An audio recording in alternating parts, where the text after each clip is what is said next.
देश में एक राष्ट्र एक चुनाव की दिशा में काम तो शुरू हो चुका है। पूर्व राष्ट्रपति रामनाथ कोविंद की अध्यक्षता वाली कमेटी अपनी रिपोर्ट तैयार करने में लगी है। इस मुद्दे पर देश की सियासत में भी गर्माहट है, लेकिन एक सवाल यह है कि क्या हरियाणा में लोकसभा चुनाव के साथ ही विधानसभा चुनाव हो सकता है। तो इसको लेकर इशारे कुछ ऐसे ही मिल रहे हैं और हरियाणा के मुख्यमंत्री मनोहर लाल, उप मुख्यमंत्री दुष्यंत चौटाला एक साथ चुनाव के लिए पूरी तरह तैयार है। अब सवाल ये भी है कि अगर हरियाणा में एक साथ चुनाव होता है तो इसका ज्यादा फायदा किसको होगा। 2024 में हरियाणा में विधानसभा का चुनाव है। रिपोर्ट देखते हैं।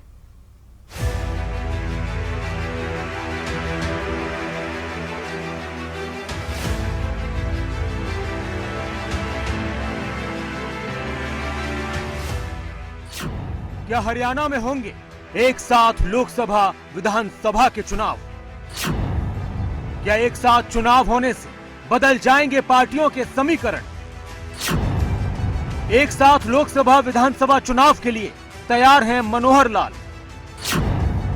दुष्यंत चौटाला भी चाहते हैं एक साथ लोकसभा विधानसभा चुनाव।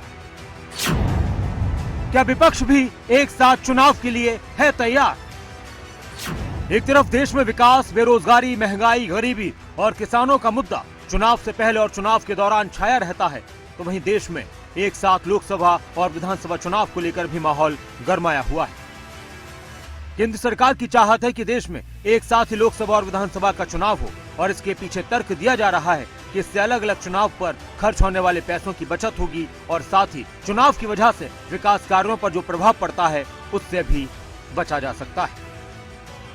देश में वन नेशन वन इलेक्शन को लेकर पूर्व राष्ट्रपति रामनाथ कोविंद की अध्यक्षता में बनाई गई कमेटी ने अपना काम शुरू कर दिया है, तो वहीं विपक्ष का कहना है कि केंद्र की एनडीए सरकार विपक्ष के इंडिया गठबंधन से घबराई हुई है। लोकसभा चुनाव से पहले बीजेपी को मध्य प्रदेश, राजस्थान, छत्तीसगढ़ में अपनी हार दिख रही है, इसलिए एक देश एक चुनाव की बात की जा रही है। हालांकि हरियाणा में लोकसभा के साथ विधानसभा के चुनाव की चर्चा तब से हो रही है जब देश में वन नेशन वन इलेक्शन की चर्चा इतनी गर्मजोशी से नहीं शुरू हुई थी। और अब हरियाणा के मुख्यमंत्री मनोहर लाल की तरफ से एक बार फिर वन नेशन वन इलेक्शन को लेकर एक बड़ा बयान सामने आया है। सीएम ने कहा, लेकिन भारतीय जनता पार्टी ने भी एक कमेटी बनाई है पूर्व राष्ट्रपति जी की अध्यक्षता में, रामनाथ कोविंद जी की अध्यक्षता में। वो कमेटी ने भी लोगों से बातचीत करनी शुरू कर दी है, वो भी अपनी रिपोर्ट देंगे। कुछ लोग तो ऐसा मानने लग गए हैं, अब मैं नहीं कह सकता, पार्लियामेंट का एक सिस्टम होता है, उनका इंटरनल मैटर होता है, लेकिन लोगों का जो चर्चा में है कि 18 तारीख से 23 तारीख से शायद यही कोई प्रस्ताव आ रहा होगा नया सेशन। हम हमेशा तैयार हैं, जब भी शुरू हो जाएगा ये प्रक्रिया, अब शुरू हो, 5 साल बाद शुरू हो, हम अभी पार्लियामेंट के साथ चुनाव कराने के लिए हम तैयार हैं। हरियाणा के उप मुख्यमंत्री दुष्यंत चौटाला ने कहा कि हम तो पहले से ही लोकसभा और विधानसभा चुनाव एक साथ कराए जाने की वकालत कर रहे हैं। मैं पक्षधर हूं, पार्टी पक्षधर है। लिखित तौर पर इलेक्शन कमीशन को 2020 में जब बैठक चंडीगढ़ में हुई थी, पार्टी ने दे दिया था।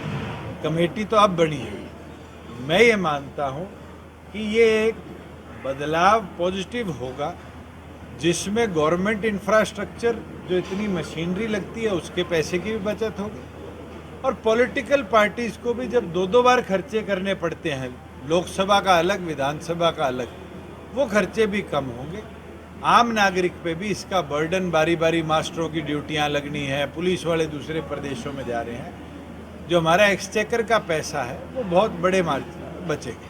तो बीजेपी के साथ इलेक्शन होगा सर, आप बीजेपी का आने वाले समय में बिल्कुल एनडीए मजबूती से प्रदेश में और देश में सरकार। हरियाणा हालांकि एक तरफ जहां विपक्ष वन नेशन वन इलेक्शन के मुद्दे को सरकार की घबराहट बता रहा है, तो वहीं हरियाणा में विपक्ष के नेताओं का ये भी कहना है कि हम भी चुनाव के लिए हर वक्त तैयार हैं, चाहे लोकसभा और विधानसभा चुनाव एक साथ हों या अलग अलग। हरियाणा में बीजेपी जेजेपी सरकार को हार का सामना करना पड़ेगा। वहीं हरियाणा में बीजेपी जेजेपी गठबंधन सरकार का कहना है वन नेशन वन इलेक्शन समय की मांग। न्यूज डेस्क, खबरां।